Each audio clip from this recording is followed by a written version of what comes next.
Halo semuanya, di video kali ini saya dan teman-teman saya akan membahas secara mendalam tentang salah satu jenis motherboard yang cukup populer, yaitu motherboard micro ATX. Nah, motherboard ini dirancang sebagai versi yang lebih kecil dari motherboard ATX standar, namun tetap memberikan performa yang cukup baik untuk berbagai kebutuhan, mulai dari komputasi sehari-hari hingga gaming. Dalam pembahasan kali ini, kita akan menggali lebih dalam mengenai keunggulan, fitur, komponen utama, dan alasan mengapa motherboard micro ATX bisa menjadi pilihan yang tepat untuk build PC kamu. Nah, sebelum mulai, lebih baik kita perkenalan terlebih dahulu. Nah, perkenalkan, nama saya Alvito Gifta Prayoga dengan NPM 240 810 176. Nah, selanjutnya ke teman saya. Perkenalkan, nama saya Muhammad Zainal Arifin dengan NPM 2408101068. Perkenalkan, nama saya Bergavi dengan nomor NPM 2408101153. Perkenalkan, nama saya Risyad Nurwalana Dafa dengan NPM 24081010057. Perkenalkan, nama saya Fikri Akram dengan NPM akhir 094. Nah, lanjut ke videonya. Nomor pertama ada ukuran dan kompatibilitas. Nah, motherboard micro ATX ini memiliki dimensi 244 x 244 mm, lebih kecil dibandingkan dengan motherboard ATX standar yang biasanya berukuran 305 x 244 mm. Nah, karena ukurannya yang kecil membuatnya lebih cocok untuk casing dengan form factor lebih kecil seperti mini tower. Nah, ini sangat ideal bagi pengguna yang ingin memiliki PC dengan desain minimalis atau dengan ruang kerja yang terbatas. Nah, micro ATX ini tetap kompatibel dengan casing ATX standar yang memberikan fleksibilitas jika kita ingin memanfaatkan casing yang lebih besar untuk pendinginan dan atau perangkat tambahan. Jadi gitu. Oke, yang kedua, slot ekspansi. Nah, meskipun dimensinya lebih kecil ya, motherboard micro ATX ini tetap menyediakan slot ekspansi yang cukup begitu untuk kebutuhan rata-rata. Yang pertama ada slot PCLE. Nah, motherboard ini memiliki 2 hingga 4 slot PCLE, termasuk satu slot PCLE kali 16 ya untuk kartu grafis atau VGA. Terus slot PCLE kali 1 dan atau kali 4 untuk perangkat tambahan seperti kartu suara dan kartu jaringan. Oke, yang ketiga, RAM slot dan kapasitas memori atau RAM ya, atau memori lah. Motherboard ini biasanya memiliki 2 sampai 4 slot RAM, terus mendukung kapasitas sampai 64 GB ya atau lebih, tapi tergantung dengan chipsetnya begitu. Lalu kecepatan memorinya. Nah, motherboard ini atau motherboard modern ini banyak menggunakan RAM DDR4 hingga DDR5 gitu ya, dengan kecepatan tinggi yang biasanya itu relevan untuk digunakan untuk gaming atau multitasking begitu. Terus motherboard ini tuh udah dual channel gitu. Nah, ya dual channel, udah mendukung dual channel. Lalu yang keempat, dukungan penyimpanan atau penyimpanan lah.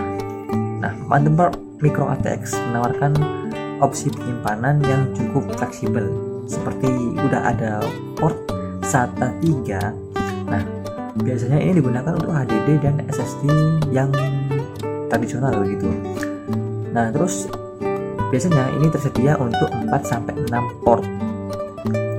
Lalu yang kedua, slot M2. Nah, slot M2 ya mendukung SSD NVMe. Nah, tapi beberapa model micro ATX biasanya menyediakan 2 slot M2 untuk penyimpanan ekstra begitu ya. Lalu yang terakhir adalah RAID support. Nah, motherboard ini sudah mendukung sistem RAID untuk performa dan keandalan dari penyimpanannya begitu. Yang kelima, chipset dan dukungan prosesor. Micro ATX kompatibel dengan chipset modern dari Intel dan AMD, termasuk yaitu Intel chipset Z790, B760 atau H670 yang mendukung prosesor Intel Core generasi terbaru. Terus ada AMD chipset seperti B550, X570 atau B650 untuk prosesor AMD. Dengan chipset terbaru, motherboard ini mendukung fitur seperti PCIe 4.0 atau 5.0, overclocking dan konektivitas modern lainnya. Selanjutnya nomor 6, konektor daya dan port input dan output. Motherboard micro ATX menawarkan konektor daya dan port input atau output yang memadai. Konektor daya pertama 24 pin ATX power untuk daya utama, kedua 8 pin atau 4+4 pin untuk CPU, kedua port input dan output belakang. Pertama port USB nyangkup USB 2.0, USB 3.2, Gen 1 hingga USB-C. Yang kedua ada HDMI atau DisplayPort untuk grafis terintegrasi. Yang ketiga port Ethernet untuk koneksi jaringan. Yang keempat audio jack untuk sistem suara. Nomor 7, pendinginan dan pengaturan suhu. Karena ukuran yang lebih kecil, pendinginan pada micro ATX seringkali menjadi tantangan. Namun motherboard ini tetap menyediakan fitur yang cukup untuk memanajemen suhu. Yang pertama, heater untuk kipas. Biasanya tersedia 2-4 heater kipas untuk menjaga aliran udara dalam casing. Yang kedua, heatsink chipset. Motherboard kelas menengah ke atas dilengkapi heatsink untuk mencegah panas berlebih. Yang ketiga, kompatibilitas AIO dan cooler. Sebagian besar casing micro ATX mendukung sistem pendinginan AIO dan kipas standar. Yang kedelapan adalah audio dan pengalaman multimedia. Motherboard micro ATX ini dilengkapi dengan fitur audio yang cukup baik untuk kebutuhan multimedia. Ada 3 komponen. Yang pertama, audio codec. Sebagian besar dilengkapi dengan codec seperti Realtek ALC 887 atau lebih tinggi untuk pengalaman audio yang lebih jernih. Yang kedua ada port audio, mendukung output stereo atau surround sound 5.1 atau 7.1. Yang ketiga ada optical out pada model tertentu tersedia untuk audio digital yang berkualitas lebih tinggi. Yang kesembilan ada dukungan konektivitas modern. Di micro ATX ini menyediakan fitur konektivitas yang lengkap untuk kebutuhan masa kini. Ada 3 komponen. Yang pertama ada Wi-Fi dan Bluetooth. Banyak motherboard yang memiliki modul Wi-Fi 6 dan Bluetooth 5.0 bawaan. Yang kedua ada USB-C.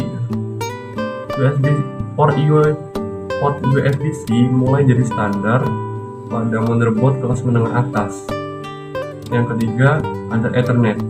Bagian besar mendukung GB internet Ethernet, bahkan 2,5 GB 2,5 G Ethernet pada chipset terbaru. Dan yang ke-10 mode VRM atau bisa disebut juga voltage regulator module.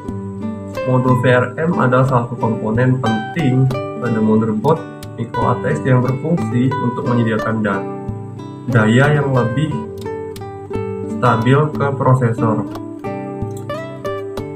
Desain VRM ini biasanya memiliki modul VRM dengan 4 hingga 8 fase daya, bergantung pada model dan kelasnya. Ini cukup mendukung prosesor mid-tier dan hingga high-tier. Dan yang kedua ada heatsink VRM. Pada motherboard kelas menengah atas, VRM sering dilengkapi dengan heatsink untuk menjaga suhu agar tetap stabil selama beban kerja beratnya. Dan yang ketiga atau yang terakhir, overclocking. Beberapa motherboard micro ATX kelas premium mendukung overclocking dengan VRM yang lebih kuat. Dan yang terakhir ada kompatibilitas dengan PSU dan GPU. Motherboard micro ATX tetap kompatibel dengan sebagian besar PSU dan GPU modern. PSU standar ATX kompatibel dengan casing micro ATX. Dan yang kedua ada GPU. Slot GPU yang dimiliki motherboard ATX ini memiliki slot PCIe x16, memungkinkan penggunaan kartu grafis performa tinggi bahkan untuk gaming 4K. Yaitu kita masuk ke poin 12, yaitu BIOS atau UEFI. Micro ATX dilengkapi dengan BIOS atau UEFI yang memungkinkan pengguna untuk mengatur konfigurasi hardware. Pertama yaitu antarmuka modern. BIOS atau UEFI ini yang terbaru hadir dengan tampilan yang user friendly. Dan yang kedua yaitu fitur tuning, yaitu fitur yang mendukung pengaturan overclocking, manajemen kipas, dan konfigurasi memori. Dan yang ketiga yaitu dukungan pembaruan. Motherboard micro ATX modern menyediakan fitur pembaruan BIOS atau UEFI untuk mendukung perangkat baru seperti prosesor atau RAM generasi terbaru. Dan kita masuk ke pembahasan yang ke-13, yaitu power delivery dan konektor CPU. Motherboard micro ATX memiliki sistem power delivery yang dirancang untuk memberikan daya yang stabil ke semua komponen. Konektor daya utamanya yaitu ada 3. Pertama yaitu 24 pin ATX power untuk motherboard, dan yang kedua 4 pin atau 8 pin EPS untuk power CPU, dan yang ketiga yaitu stabilitas daya. Desain power delivery memastikan daya tetap stabil untuk kinerja optimal, terutama pada saat menjalankan aplikasi berat atau bermain game lah. Dan itu semua adalah pembahasan dari kelompok kami. Sebagai penutupan, kami memberikan kesimpulan dan saran, yaitu motherboard micro ATX adalah solusi ideal untuk penggunaan yang mencari motherboard ringkas dengan fitur lengkap. Dan dengan dukungan untuk prosesor modern, konektivitas mutakhir, dan harga yang terjangkau, micro ATX adalah pilihan terbaik untuk budget build, PC minimalis atau workstation compact. Dan itu adalah penjelasan dan kesimpulan sekaligus saran dari kami. Sekian dari kelompok kami, kurang lebihnya mohon maaf dan terima kasih.